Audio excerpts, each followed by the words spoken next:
ñi ngi amaat contentement bu baax di la ñuy jaajëfalaat yéen mbokk internet yi nga xam yéen topp seen bi di ñaan si réew mu jàmm di nuyu kilifa diine kilifa aada yi di ñaanal way dawli fi ñu tëdd yal na leen yàlla yoom te xaaleen àjjana di ñaanal ñi nga xam tamit ñoo nekk si lal hôpitaux yal na yàlla fëgg seen bopp te del leen seen activité di ñaanal ñi nga xam ne ñoom la caabi féete ginnaaw yal na leen fa yàlla génne te ñu faa delluwaat comme ni ko daan defee rek seen émission bi rëy bi tey di jotaay làmb tey nag dañoo seet si koo xam ne tey nekkatul koo xam ne tey dañ koy présenté si làmb muy Père Ousmane Diouf mu doon koo xam ne tey dafa marqué empreinte am ci wàllum làmb waaye tey nag dañ ko fekk fii si Kër Massar ci équipe président Aldo tey su fi ñëwee woon na fee ñëw yaakaar naa ni woon nañoo mën a xam connaissance yi nga xam ne am na ko président Aldo mbokk internet yi balaa mooy sori damay bàyyi Père Ousmane Diouf mu nuyoo mbokk internet yi mu dugg moom si waxtaan Père maa ngi lay ziar. waaye maa ngi lay yàlla na ko ziar di la fay di nuyu Codé di nuyu aussi Xel mu Sell TV ak émission bi di nuyu tamit mbokk internet yi nga xam ne ñi ngi jàkkaarloo ñun tey duñu seetaan Père Ousmane tey mu ñëw fekk la fii équipe Kër Massar sa diggante ak président Aldo ba ñuy xamante ne léegi xam naa léegi mu mat war na jege 20 ans parce que ki ma ko présenté woon presque kooku moo ma defal formation ci làmb muy El Hadj Mbassa Sow rahmatullahi alayhi yal na ko yàlla xale àjjana moom présenté woon président Aldo boobu léegi nag mu téye ma ba noppi nag président Aldo it nekk sama géeru juddu ndax ku nekk xam ne sama maam Galaali Ñëng moo nekkoon ki wala premier grand serigne de Dakar moom kay mu nekkoon koo xam ne aussi bokk ci guddi Jóob ak téeméer Jóob Ngoone Mbengue Yaawi Jàll loolu moo tax tey jii sax mu nekk jaraaf waaw parce que moom tey jii bokk na ci ñi nga xam ne tey jii ñooy dignitaire yi nga xam ne mooy dignitaire yi Cap-Vert ndax Alpha Dior ma Lamine maamam la Alpha Dior tey moom Galaali ñu ngi mooy sama maam moo tax ñu may woy Ousmane Gaal kon man ak moom mbokk googu dañ fa daje mu doon ku baax doon koo xam ne aussi li mu liggéey ci làmb rawatina écurie Kër Massar boo duggee rek nga xool rek vraiment man c'est rare nga gis écurie boo xam ne c'est organisé à cause de ki nga xam ne mooy Aldo Diop moo def liggéey bu mel noonu Père Ousmane làmb démb ak làmb tey ban différence la am non am na différence bu bari parce que làmbu démb mbër yi amuñu woon xaalis waaw début amuñu woon xaalis mais nag bëggoon nañ ko dëgg la waaw bëggoon nañu sport bi bëggoon nañu li nga xam ne mooy làmb mais booba xaalis amul te it booba xaalis bi egseegul fii parce que booba jamono boo fayee mbër 300 000 sax da nga naan nit ñi dañuy dar seen gémmiñ naan xaalis bi bari na waaw xam nga boobu jamono it da ngay gis mbër moo xam ne di nga bëree dimanche bëre talaata bëre alxames da nga daan tegale ci semaine bi nga bëre ci ñetti yoon loolu moo amoon ci jamono yooyu nag xam nga mbër yi fa nekkoon muy ñoom barabara jamono ñoom barabara ñoom Fodou Doussouba ñoom Falaye Baldé Doudou Bakassar génération boobu ba ci après ci la génération ñoom Robert Diouf ñëw ak ñoom Mbaye Guèye ñoom Mbaye Cissé ainsi de suite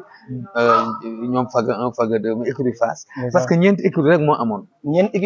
amoon ci Sénégal écurie séeréer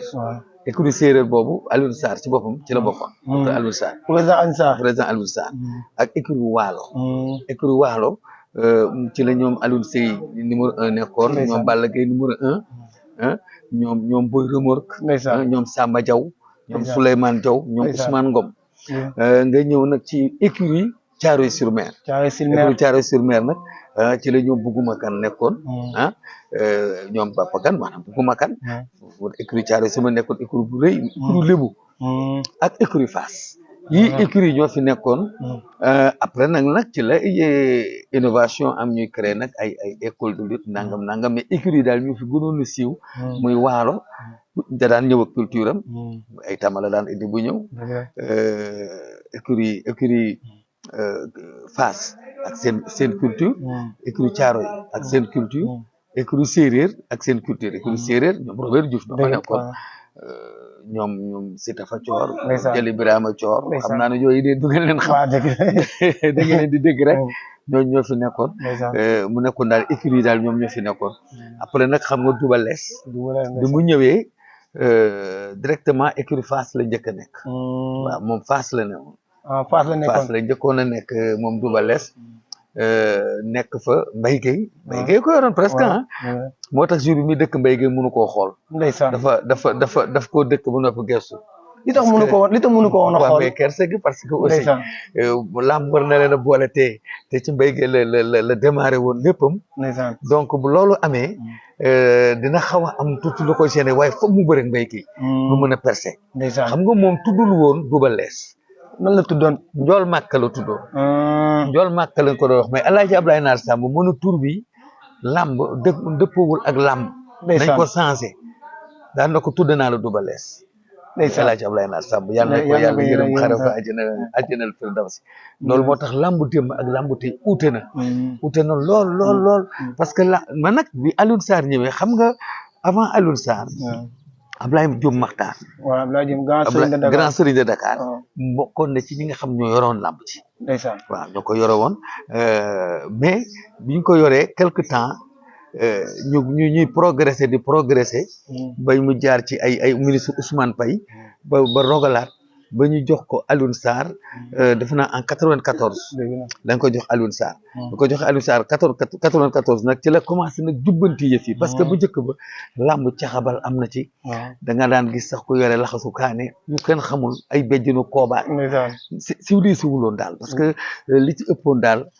mooy amuloon règlement yenn règlement yi te it mbër da daan bëre ba noppi ñu bindal ko bon kon mbër daan na bëre ba pare ñu bindal ko bon ne ko bu làmb ji dafa perte su ma amee fay la loolu Alioune Sarr moo ko fi dindi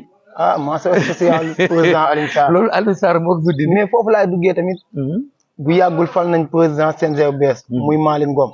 ban gis mi si am mais Malick Ngom ñoo ñëpp njabootu Alioune Sarr lañu parce que boo xoolee Alioune Sarr bi mu nekkee président CNG Malick Ngom mi ngi woon ci corps arbitral bi donc mi ngi doon liggéey ci biir CNG ki nga xam ne mooy Bira Sène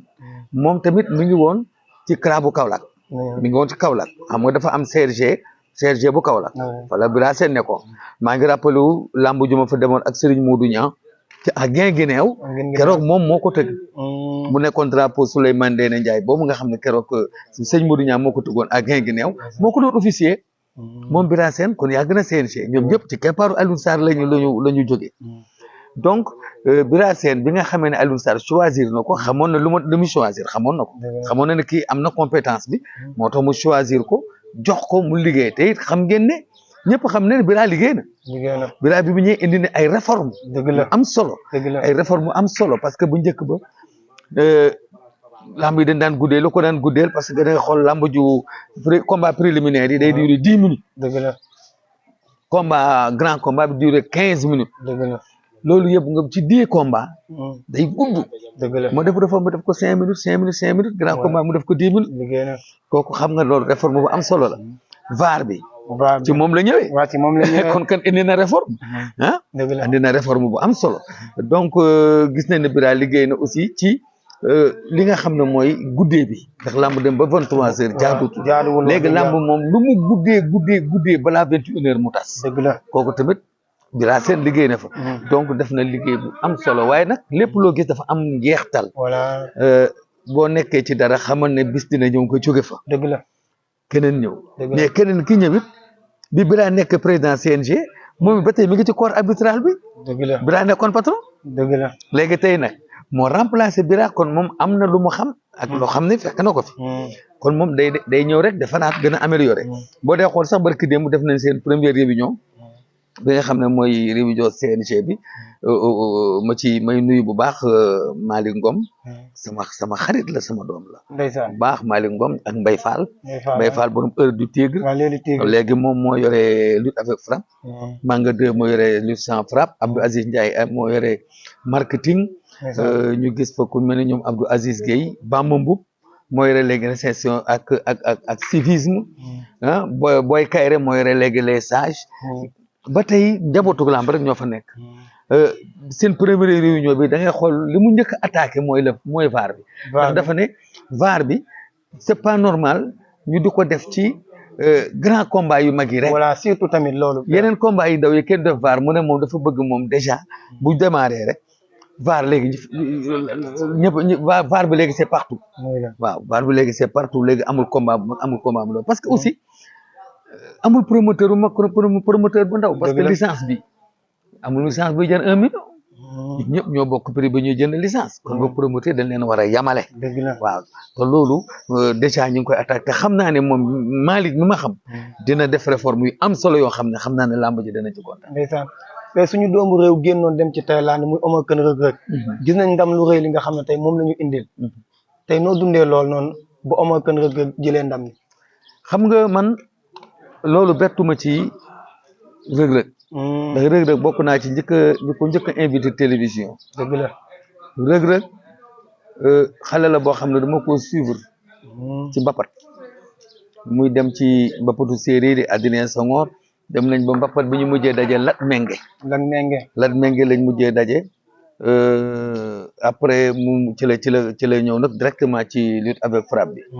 dafa dem mbapat ba mokkal mbapat. ba mokkal bëre ba pare. soo ko dem jàngi xeex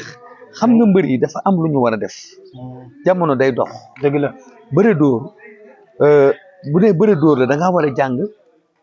dóor. waaye da nga war a jàng moytu. dëgg la xam nga Pape Diop maa ngi koy nuyu de passage. Pape Diop Boston nee na moom bi nit ñi jàng dóor moom moytu la jàng. dëgg la moo tax man ba léegi jaal awma jaal. ndeysaan ndax moytu laa jàng kon xale yi dañu war a jàng. parce que ni esquiver ay coups. di xool coup di xam nan ngay placer coup. loolu nag la Reug Reug jàng. loolu moo ko may avantage ci MMA bi. dëgg la fekk am na doole mën naa bëre bu dajeeg tubaab bi. tubaab bi boo ko demee jaay xeex dina fexe moom ba indil la bëri. ba indil la bëri te tubaab yi xamuñu bëri bi. dëgg la waaw ba noppi def lutte libre def lutte gréco-romaine. loolu am na ci solo bu baax. loolu yëpp daf ko def maanaam dafa def lutte complet man lii man bettuma ci moom. ndax am na fit. ñi mën a entraînement. foluwul. dëgg la doo gis ay Reug Reug ci ay caaxaan ak ay doo ko gis. dëgg la foo ko fekk mi nga concentré wu ci li muy def sport nag loolu la demandé. loolu la laaj. kon man lii mu def nii bettuma te it ne jël na championnat du monde bi. te war na mën a yàgg ci moom. te parce que aussi la Russie di un pays super développé. Sénégal nekk un pays en voie de développement. ñu ñëw dóor kooku champion du monde. xam nga ne loolu nekk na loo xam ne ndam la. moo tax gis nga ko.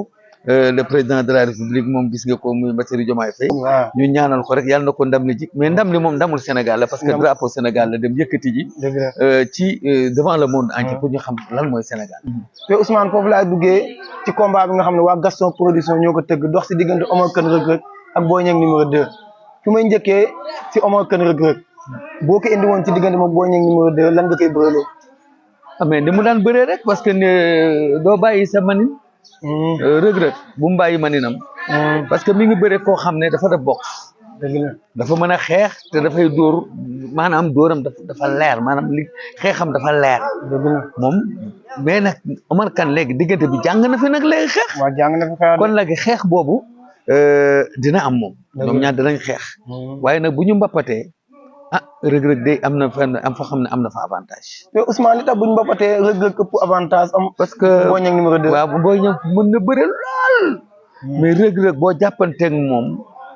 buy liggéey dalay yeew maanaam day fas di yeew di liggéey di fas di yeew di liggéey. mais nag Boy Niang moom mi ngi bëre boo xam ne bëre caay-caay.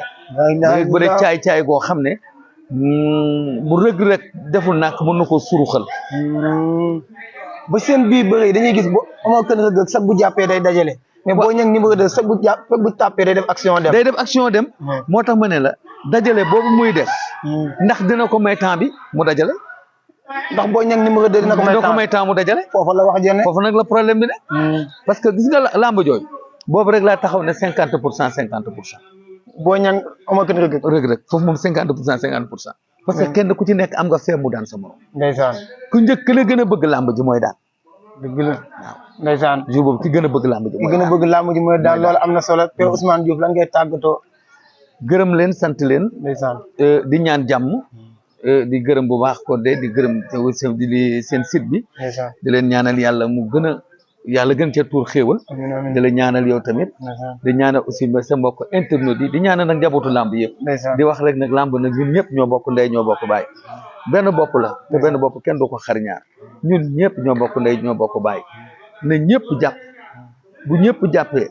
muy communicateur muy journaliste muy waykat muy tëggkat muy CNG muy mbër na ñëpp téye ak ménager muy waa entraîneurs yi ANES ñëpp nañ jàpp rek ñun ñëpp ñu dóorandoo fexe ba làmb ji nekk loo xam ne bu ëllëgee danañ ko mën a jaay